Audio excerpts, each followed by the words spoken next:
Saudi Arabia's justice system, human rights, any of our business? We're asking because the Labour Party has joined the Foreign Office for calling for Saudi Arabia not to go ahead with the forced paralysis of a man as punishment for stabbing his friend 10 years ago.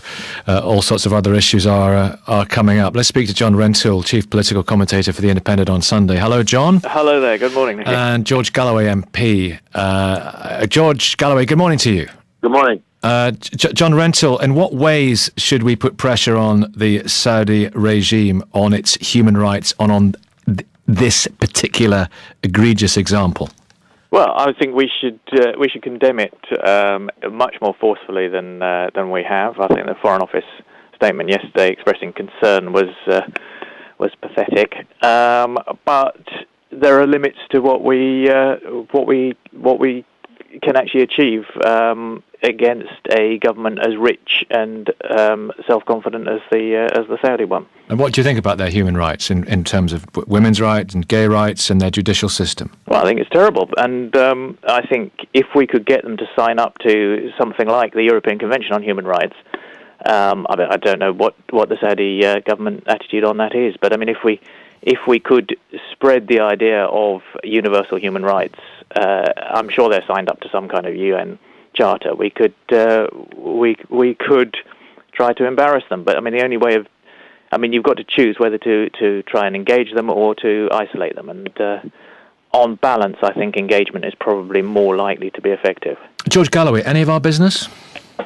Well, they're entitled to have the justice system that they want, and we're entitled to have a view about it. And the view we ought to have about it is that this is medieval barbarism, and we want nothing to do with it or them. Instead, we do the opposite. We sell them a mountain of weapons every year. We send Prince Charles there to kiss and rub noses with them. We invite them in open carriages up the Mall. They're our best friends, as David Cameron very recently opined whilst there. And it's not that David Cameron didn't know that they would want to paralyze people medically, because they have done that many times already. They chop people's heads off in public every Friday afternoon. They chop their hands off. This is a gang of 25,000 people called Al Saud who loot their country, who torture their people in dungeons, and we train them. We have a military mission in their country, training their armed forces, who then went and invaded their neighbour, Bahrain, and are meting out barbarism there also. Mm-hmm. John Rentoul, do you find yourself in agreement with George Galloway? Not usually, no. do you on this occasion? What has George Galloway actually said that is not true? Well, I think all of that is true. The question is, what do we do about it, and whether we should cease to sell arms to the Saudi regime. And I think that's a very difficult question, and rather, I mean, it's more finely balanced than I think George allows, because you could take the purist, neutralist view of the world that Britain shouldn't really be involved in the arms trade at all. But if we are going to make and sell arms, then you have to judge each case on its merits. And I think it's very. Well, what are the merits, John? What are the merits of selling weapons to a barbaric medieval autocracy like that? What are the merits of training their soldiers? What are the merits of Prince Charles rubbing noses with them? Well, because they are an important ally, and the question is, what would the alternative be? I mean, at least they are a force for stability in the region. I mean, it may be a pretty unpleasant force for stability. And this is the voice of liberalism, Nicky. This is the voice of liberalism. Yeah, but at least they are an important ally.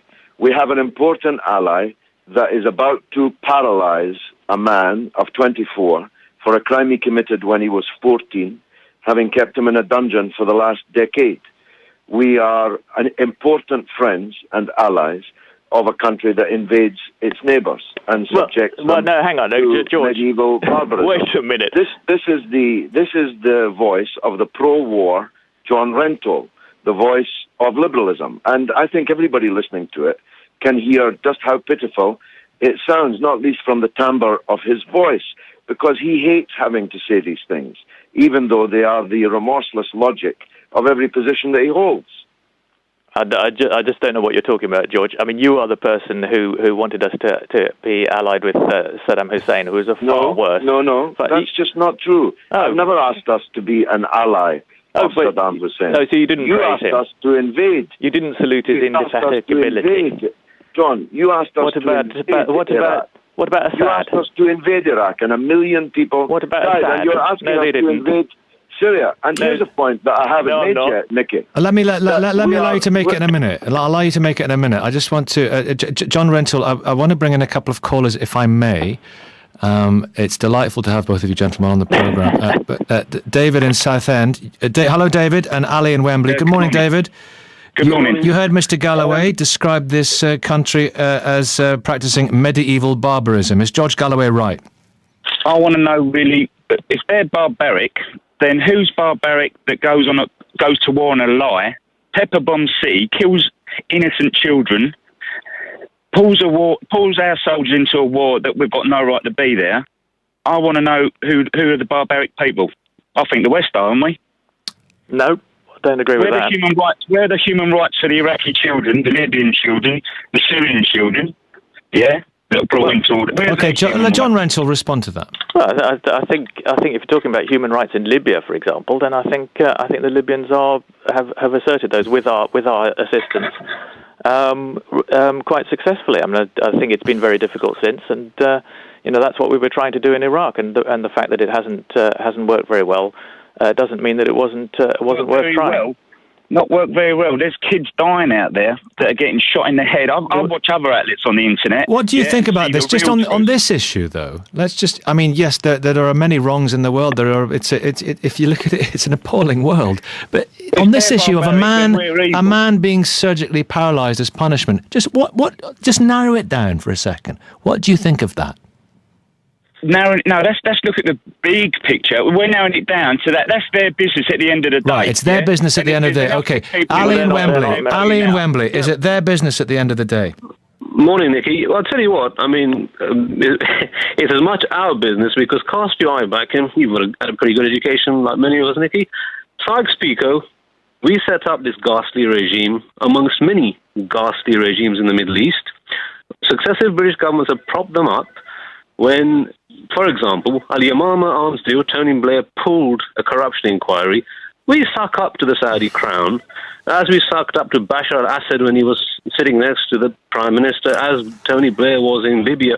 So the reality is that successive British regimes share in the responsibility of what's going to happen to this young boy or young man who's going to be surgically paralysed. What do you think about that? Just can I narrow it down with you, Ali? What do you think about the justice meted out in Saudi Arabia and then this particular example of it? I'll answer your direct question.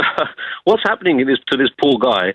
It's obvious. He's a poor man who's going to be punished when the rich Saudi princes that get outriders blocking off Marble Arch and Park Lane going to the mall get away with blue murder, literally. But we suck up to the Americans who execute people. I don't see our government lining up and saying, "Oh, stand clear, mate." We extradited people to America, however ghastly they might be. I commented on that program when you ran it a few months ago. When we send people to Supermax prisons, they surgically execute people in America. I'll tell you what, it's a Judeo-Christian hypocrisy and a Europhile view of the world. I don't defend the Saudi regime. I think it's a ghastly regime that is got no legitimacy for its people. But let's not stand here holier than thou. We are in a glass house and we're throwing stones. Okay, George Galloway, you wanted to make another point. What was it? Well, it was that we are a part of a coalition involving them to introduce these very same systems into Syria, and John Rentoul supports it. Indeed, calls for it to be. Can I come back in on that, please, Nicky, as well? John Rentoul will respond to it. The Al Qaeda elements, which the US said more than a year ago were a flicker and are now aflame in Syria, are practicing these very things in the parts of Syria which they now control, assisted by us. So your question, is it our business? It's already our business. And we are, as John Rentoul put it, a key ally of these people. Saudi Arabia is paying for this army. John Rentoul. If we have an Saudi opportunity, Arabia is saying- John Rentoul. I've just lost track of what I'm supposed to be supporting here. I'm very clear who I don't support. They're a strategic in Syria. ally. They're a strategic ally, and they bring stability to the region. The Saudis are. Yeah, you said that earlier on. Well, I think they are, and I think that is difficult. But I think the alternatives might be worse. But I think I'll tell you who I don't support in Syria, and that's Bashar Assad, and George Galloway does support him, and that's something he's got to account for. What do you mean George Galloway supports him? He supports the dictator in Syria, and he thinks that because I'm worried about that and think that it would be better if Assad were taken out of the picture. Therefore, I'm supporting Al Qaeda in Syria, which is a bizarre and typically Gallowayan argument, I would have thought. Doing the fighting. Do you want to respond after that? Half a brain cell knows, and being paid for by Saudi Arabia.